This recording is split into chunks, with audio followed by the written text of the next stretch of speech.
La publicación de estos editoriales al unísono, más de 350 periódicos en Estados Unidos que han publicado editoriales pidiéndole al presidente de los Estados Unidos que respete la libertad de expresión, rechazando los argumentos del presidente que la prensa es enemiga del pueblo. Y vamos a comentar en los minutos que tenemos de este segmento dos editoriales. El primero de Boston Globe, que es el diario que hizo la convocatoria para que los periódicos se plegaran a esta campaña en favor de la libertad de expresión, en donde básicamente dice lo siguiente el editorial: la grandeza de Estados Unidos depende del papel de una prensa libre para decir la verdad de los poderosos. Etiquetar a la prensa como el enemigo del pueblo es tan antiamericano como peligroso para el pacto cívico que hemos compartido durante más de 2 siglos. Y el diario The New York Times, que también participa en esta convocatoria junto con los otros periódicos, señala que efectivamente periodistas y editores de noticias son humanos y cometen errores. Corregirlos es esencial para nuestro trabajo, y luego dice: insistir en que las verdades que no te gustan son noticias falsas es peligroso para la esencia de la democracia, y llamar a los periodistas enemigos del pueblo es peligroso y punto. ¿Qué opinión le merece esta campaña que han iniciado los periódicos para decirle al presidente no somos enemigos del pueblo? Bueno, me parece que para empezar esta campaña colectiva, colegiada, unánime de los principales medios de Estados Unidos era absolutamente necesaria, absolutamente oportuna, precisamente porque están arreciando en los últimos días estos ataques del presidente Donald Trump. Pero hay que entender de dónde viene esta perversa relación que tiene Trump hacia los medios informativos. Y digo perversa, María Luisa, porque si alguna persona se ha beneficiado de esta relación con los medios informativos para llegar a la presidencia, ha sido Donald Trump. Con esta maquiavélica estrategia que hizo a través de Twitter de sacar verdades a medias, infundos, calumnias, descalificaciones, convirtió a los medios en una caja de resonancia de su campaña política que de alguna manera le dio una notoriedad de la que carecía y que le permitió vencer a 17 políticos republicanos. Yo personalmente creo que esta noción de los medios como enemigo del pueblo no la cree Donald Trump, como tampoco cree que el muro va a resolver el problema de la seguridad fronteriza, como tampoco cree que los inmigrantes mexicanos somos todos violadores o narcotraficantes. Hay que entender que es una campaña deliberada, por una parte, para exacerbar los peores instintos de la base conservadora que lo apoya, especialmente los segmentos menos educados, menos sofisticados y más angustiados económicamente. Pero la campaña específica y los ataques contra la prensa no son otra cosa que una estrategia de intimidación muy similar a la que ha lanzado contra el fiscal especial Robert Mueller. ¿Por qué? Porque cualquier institución pública que exponga la verdad, incluidos sus críticos, obviamente van al corazón de los problemas que tiene Trump. Y es que se está comportando como un presidente culpable.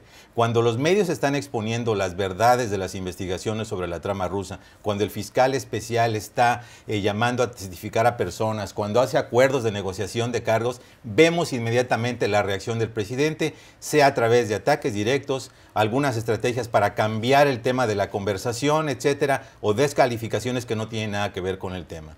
Entonces, el hecho de que los medios de comunicación estén haciendo esta campaña me parece, decía yo, absolutamente necesario, porque no podemos quedarnos callados. No podemos quedarnos callados porque sería validar esta estrategia para socavar y erosionar lo que es una de las más importantes instituciones de la vida pública. Tenemos que hacerlo, tenemos que denunciarlo. ¿Va a cambiar esto la actitud del presidente Donald Trump? ¿Vamos a cambiar el punto de vista de los seguidores? Absolutamente no. Pero tenemos una obligación moral, porque todavía los medios de comunicación seguimos siendo los monitores, los guardianes de la verdad y de la cosa pública, a pesar de que no le guste o le incomode al presidente Donald Trump. Juan Felipe, ¿qué tiene de efecto esto a la publicación de estos más de 300 editoriales con titulares como A Free Press Needs You, una prensa libre te necesita? Pues no, como decía Pepe, el efecto no va a ser con el presidente Trump. De hecho, el presidente Trump ha demostrado que entre más gente tenga en su contra, más disfruta contrariarlos. Así que de cierta manera con él puede que lo exacerbe. Pero sí me parece sumamente importante que haya un mensaje unificado, y de hecho más importante que el editorial del Boston Globe o el editorial del New York Times, me parece importante los editoriales de periódicos como el Dallas Morning News, que es un periódico conservador de Texas. Y de cierta manera esos editoriales ayudan como a cambiar la noción de que los medios son parte de este establecimiento liberal, de que incluye a CNN, el New York Times, Washington Post, etcétera, porque al final del día el efecto tiene que ser con la gente. La estadística muestra que un gran porcentaje de republicanos no creen las noticias que leen en CNN, el New York Times, en los grandes medios. Entonces es importantísimo que se haya involucrado en este esfuerzo también periódicos conservadores, porque la audiencia principal que se tiene que buscar cambiar es, de cierta manera, a los seguidores del presidente Trump, que él también busca influir, y en general republicanos y conservadores que están creyéndole a la retórica del presidente Trump, y que al contrariar esa retórica, los medios conservadores de Texas, de los distintos estados de Estados Unidos, más allá de las grandes ciudades, puede tener un impacto en cambiar esa percepción. Juan Felipe ha hecho una referencia muy importante, que es que hay una variedad de medios con distintas líneas editoriales que se han plegado a esta campaña. ¿Qué opina usted? Sí, eso es importante, porque aquí nadie está temiendo que Trump vaya a impulsar legislación que le ponga límites a la libertad de prensa. Ese no es el peligro, como sí sería en otros países.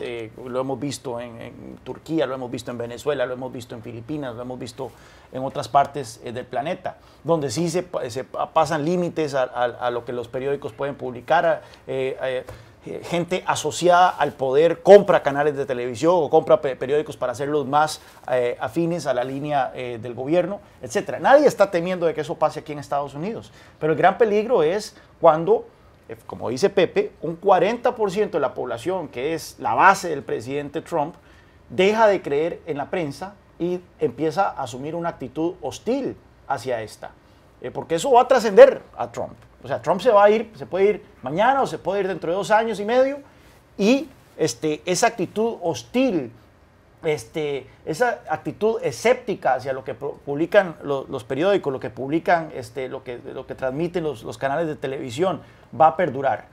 Y bueno, eso socava eventualmente las bases de la democracia, esa era de la posverdad, que todo es relativo. Ayer Rudy Giuliani, el abogado del presidente, salió a decir que la verdad está en los ojos de quien la ve, ¿verdad? O sea, depende de cada quien.